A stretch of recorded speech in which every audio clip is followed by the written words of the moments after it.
1990. Late afternoon. A cold, misting rain falling over Hollywood, California. The kind of gray Los Angeles day the postcards never show you. An apartment building just off Sunset Boulevard.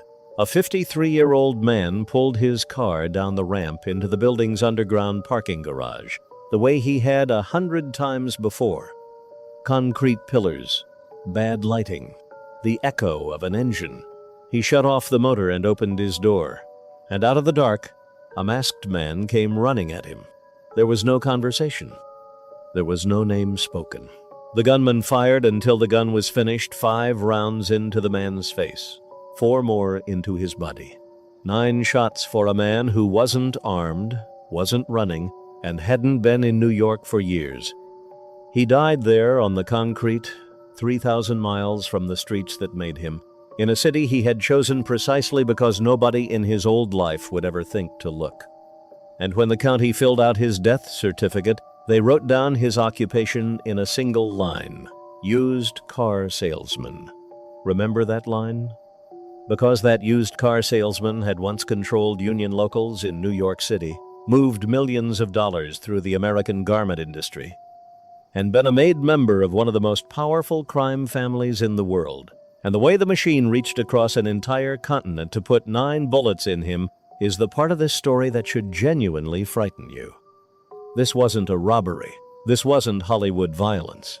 The man in that garage was Anthony DiLapi, a soldier in the Lucchese crime family, a Bronx man, a labor racketeer, and by every account a serious earner in an era when the New York mob's real money didn't come from guns at all. He was also something rarer. He was a man who saw his own death coming, believed it, and did what almost nobody in that world ever has the nerve to do. He ran. He gave up the name, the neighborhood, the standing, the whole life, and disappeared into a city of millions to sell cars under a quiet sky. And it did not save him. You'll hear it said around the old neighborhoods that his own relatives gave him up, that somebody in his own blood made the phone call that killed him. Hold that thought, because the documented truth is colder and stranger than any family betrayal. The people who found Anthony DiLapi weren't gangsters.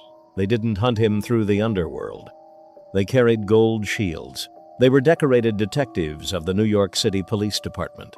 And the thing that led them to that garage door in Hollywood wasn't a rat, a wiretap, or a cousin with a grudge. It was a government file with his address in it. So before I take you through how that actually happened, do 2 things for me. Drop a comment right now and tell me where in the world you're listening from. I genuinely read them, and I want to see how far this story travels. And if you're not subscribed yet, fix that, because this channel goes after the cases that never got a movie, the ones where the truth is worse than the fiction. Now stay with me, because to understand why Anthony DiLapi had to die, you have to understand what he actually did for a living, and it wasn't what you think. Anthony DiLapi came up in the Bronx, in the years when the American Mafia was less a gang than an unlisted branch of the economy. He wasn't a shooter by trade, and he wasn't a street kid with a reputation for violence. He was something the modern imagination has almost forgotten a mobster could be. He was a labor man, a union officer, a negotiator in the New York garment industry, working in the orbit of the family's leadership, and by the accounts of people who knew that world, a respected and capable earner. And the name that mattered most over his head was family, in both senses of the word. His uncle was Salvatore Santoro, known on the street as Tom Mix, and Salvatore Santoro was the underboss of the Lucchese crime family. Read that again. This was not some hanger-on at the edge of the life. This was a man whose own bloodline ran straight into the second highest chair in the organization. In the Mafia, that is supposed to be armor. Remember that too. Here's how the business actually worked, because nobody breaks this down properly, and it explains everything that comes after. The opportunity was the New York garment industry at its height, one of the largest manufacturing economies on the planet, packed into a few blocks of Manhattan. Thousands of small shops cutting and sewing clothing on brutal deadlines, because fashion is a business where being 2 days late means the season is over and your inventory is worthless. The inside position was not the factories, it was the choke points. Trucking, because a dress sewn in a loft on 35th Street is worth nothing until it physically reaches a buyer. And the unions, because the men who load, drive, and unload those trucks answer to a union local, and whoever controls that local controls whether the city's clothing moves at all. The execution was elegant, and it barely required a weapon. Control the trucking association, and every manufacturer has to use your trucks at your price. Control the union local, and you decide who gets hired, whose shop gets organized, and whose loading dock mysteriously has a labor problem this week. Do the math the way they did. A trucking monopoly doesn't need to charge a fortune, it just needs to charge more than a competitive market would on every single garment forever. A few extra dollars per rack across an industry moving millions of garments a year compounds into an invisible private tax on everything New Yorkers wore. And on the other side of the ledger sat the sweetheart contract, where the mob-controlled local quietly agreed to softer terms, and the workers, the actual human beings sweating in those lofts, paid for the arrangement in wages they never got. No shootouts, no headlines, just paperwork, trucks, and a phone call. That was the money. That was the world Anthony DiLapi belonged to. And here's the problem with belonging to a world. Worlds end.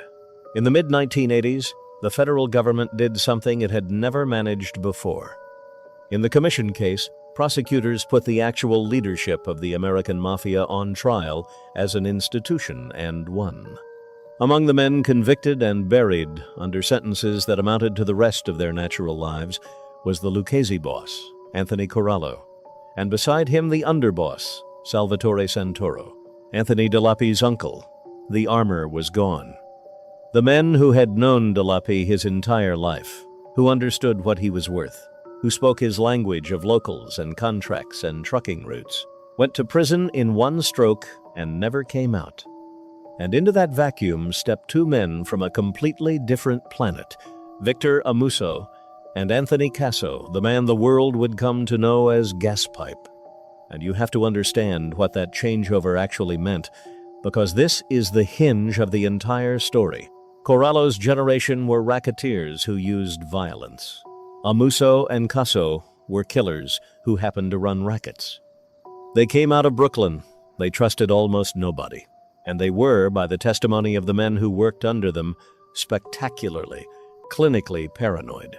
Casso in particular did not manage problems. He removed them. Under that leadership, being an old guard Bronx earner with a dead underboss uncle and a power base the new bosses didn't understand wasn't an asset. It was a category. And in the early 1990s, the men in that category started disappearing. Then came the phone call. Anthony DiLapi, out of prison and back on the street, was summoned to a meeting with the new leadership. Now, in that life, a summons is not an invitation, and every made man on earth knows how to read one. You go, and you accept whatever's waiting, because refusing is an admission, and refusing is itself a death sentence. Almost everyone goes. The graveyards of this genre are full of men who knew exactly what was coming and got in the car anyway because the code demanded it. Anthony DiLapi did something else.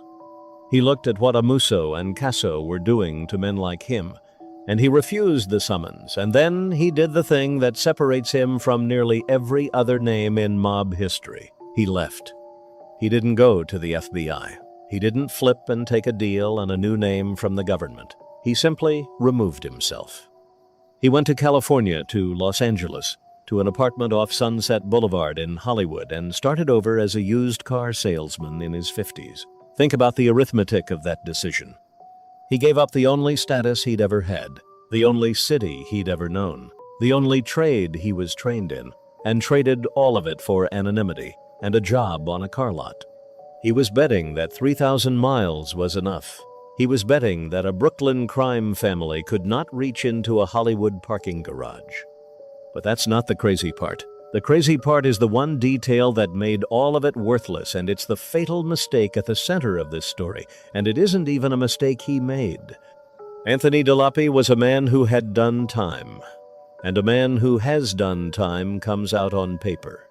Parole, supervision, reporting requirements.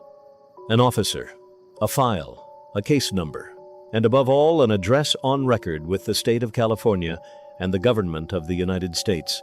Do you see it? He could vanish from the mob completely, and he did, brilliantly, for a while. What he could not do was vanish from the system. The law required Anthony DiLapi to remain findable. He was, by legal obligation, a man with a documented location. And the moment his enemies could reach into the system, the distance stopped mattering. The 3,000 miles were an illusion. They always had been. Here's where it gets interesting. And here's the reveal I promised you. Anthony Casso did not send men to comb Los Angeles.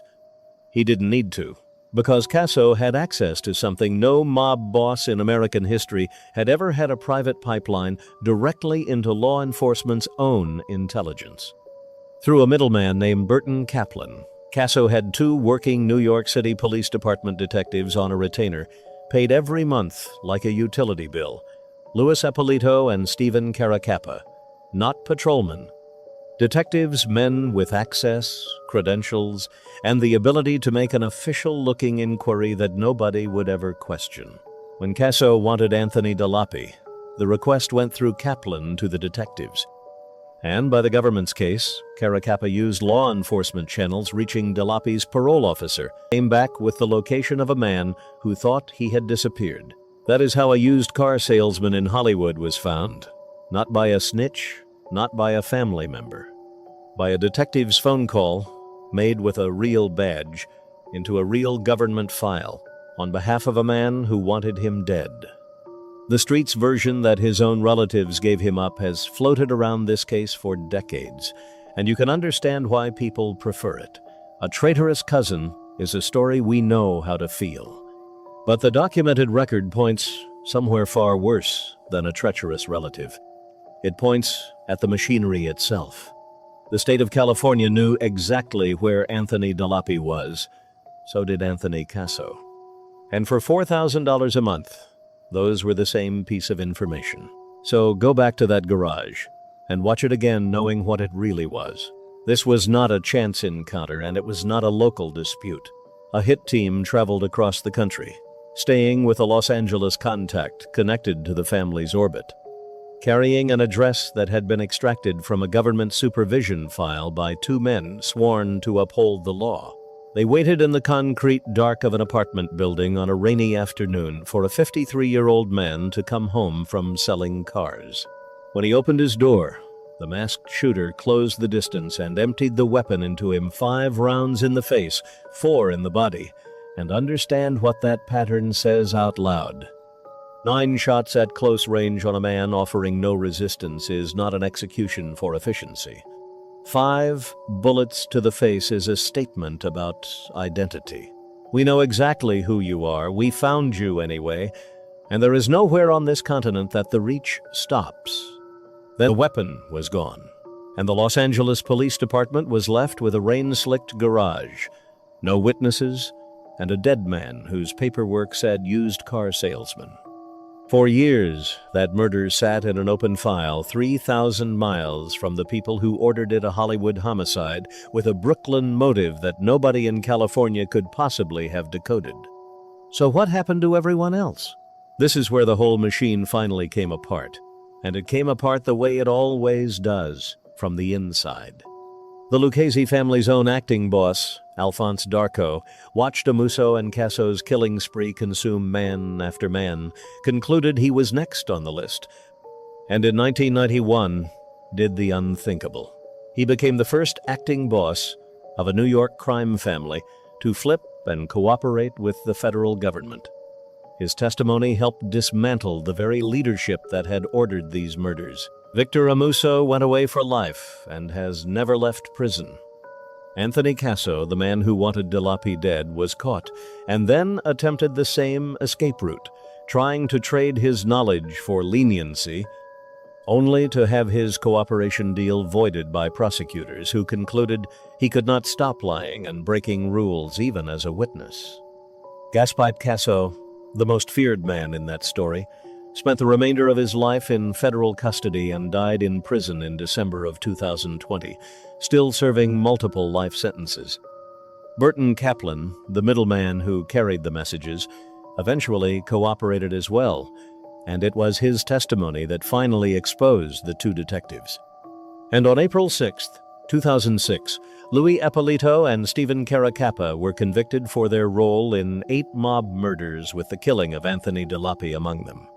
2 decorated New York City police detectives, found to have helped a crime boss hunt human beings, sentenced to die behind bars in what remains one of the worst corruption scandals in the history of American policing. Here's what the death of Anthony DiLapi actually tells us, and it has almost nothing to do with the mafia's power and everything to do with ours. He wasn't killed because the mob was omniscient. The mob was not omniscient, that's the myth. And the myth is comforting because it makes these men into something mythological instead of ordinary. Anthony DiLapi was killed because he was required by law to be findable, and because the institution that required it had a price. He did everything right. He read the summons correctly. He refused to get in the car. He gave up his name, his city, his standing, and his entire identity, and he bought himself real distance, the kind that should have worked.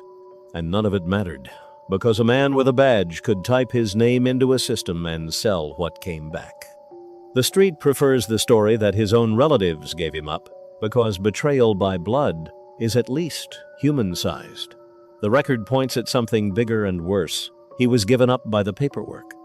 The thing that finally reached across 3,000 miles and found him in a Hollywood parking garage on a rainy afternoon wasn't loyalty, or family, or the long arm of the underworld. It was the long arm of the law, rented out by the month. And that is why, in the end, the only honest words on Anthony DiLapi's death certificate were the ones nobody paid attention to. Used car salesman, he had actually done it. He had actually become somebody else. He just couldn't afford to be unfindable. And in this country, that turned out to be the one thing money couldn't buy him. If this one hit you the way it hit me, hit subscribe. We go after these buried cases every single week, the ones that never got the movie. And tell me down in the comments, was Anthony DiLapi the smartest man in this story for running, or the most naive for believing 3,000 miles would be enough? I read every reply.